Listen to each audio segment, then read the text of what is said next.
What's up, beautiful and amazing humans? Naghahanap ka ba ng pakikinggang podcast o na listening? Need solution to someone while doing your chores? Or gusto mo lang tumambay bago matulog? Well, I got you covered because you are listening to a podcast. The show where we talk about anything from the discipline and communication. Kwentuhan and kulitan basta under the sun.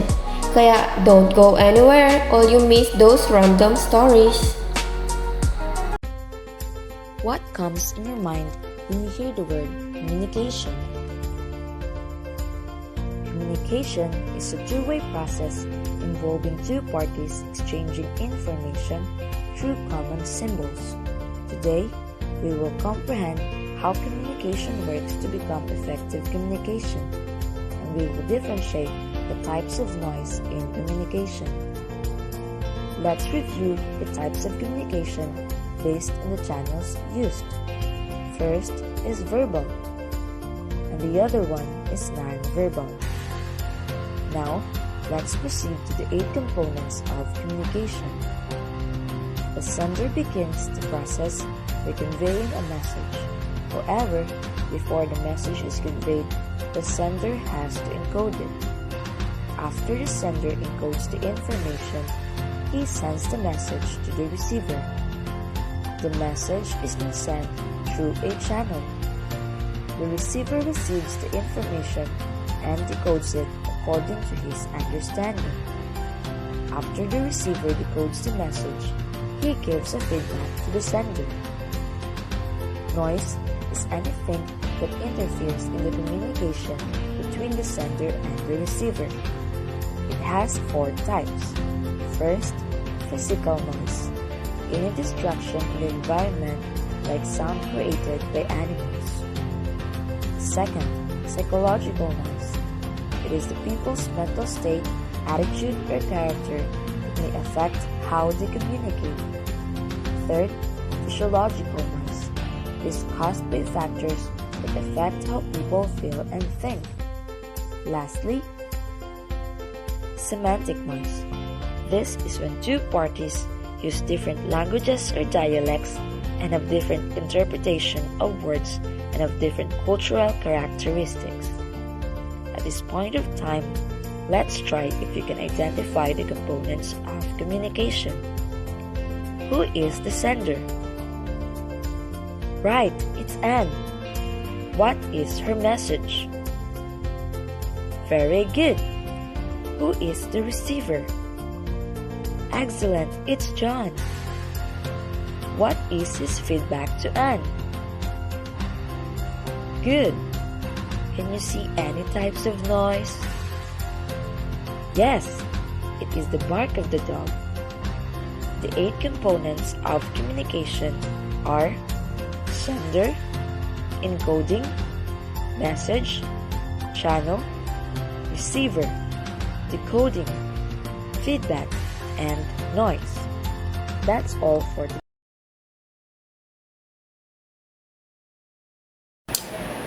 So, hi everyone, I'm Jennifer Odensia and I am here to broadcast all about the discipline and communication. So, what is the discipline and communication? Discipline and communication is a broad field that encompasses the study of human communication processes and media and technology. It involves the exploration of how information is transmitted, received, and understood among individuals, groups, organizations, and society. So, ano nga po ba yung discipline in communication? So, for example na lang po, in a relationship ka, di ba kailangan dapat may disiplina ka bago ka makipag-communicate sa ibang tao?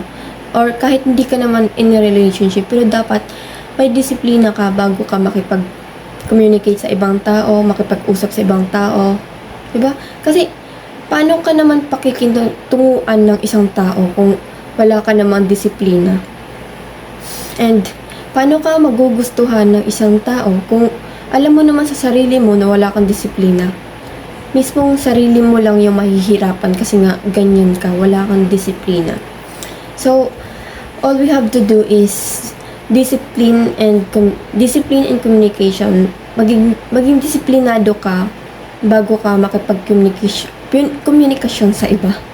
So, ikaw lang din naman yung mahihirapan kasi ganyan yung ugali mo, ganyan ka, di ka marunong mag, mag-discipline sa ibang tao, di ba? So, I have 5 example here, the discipline in communication. First is the communication mass. Communication involves the study of how information and message are disseminated to large audience through mass media channels such as television, radio, newspaper, magazines, and the internet. It examines the effect of media on society and media content analysis, media theories, and the role of media in shaping public opinion. So, kasama na po dito yung mga radio, newspaper, magazine, television. Kasi, nakakatano siya sa pagkomunikasyon. Kasi, di ba, dati, babalik ko lang yun sa dati na mga newspaper pa lang, after mga ilang months pa lang dadating bago ka makakuha ng balita kung ano nangyari doon, kung ano nangyari dito. And ngayon, we have cellphone na pwede ka ng ilang minuto lang, ilang seconds lang, pwede mo nang malaman agad. May social media na tayo, pwede mo nang malaman agad kung ano nangyari dito, ano nangyari doon. So, ang laking tulong ng mga ito kasi nga madali ka na lang makipagkomunikasyon sa iba gamit ang social media or mga television para malaman mo kung ano na nangyari sa bansa natin, 'di ba? So next is the interpersonal communication. Interpersonal communication focuses on the exchange of information, media, and emotional between individuals or small group. It explores how people interact, communicate, to build relationship through verbal and nonverbal means. Within topic, interpersonal communication may include listening skill, conflict resolution, persuasion, and relational dynamics. So, yun na nga yung sinasabi ko kanina na dapat may disiplina ka bago ka makapagkomunikasyon sa iba. Kasi, hindi ka pakikita mo anong isang tao kung wala ka namang disiplina. Hindi ka rirespetuhin ng isang tao kasi wala kang disiplina. So, napakalaking tulong ng disiplina para sa atin. Dapat matuto ka mo ng disiplina bago ka makapagkomunikasyon sa iba.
third is the organizational communication.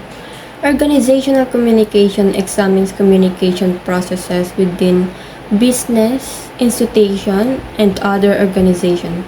It explores how information flows within an organization, how decisions are made, and how communication affect organizational, cultural, and productively.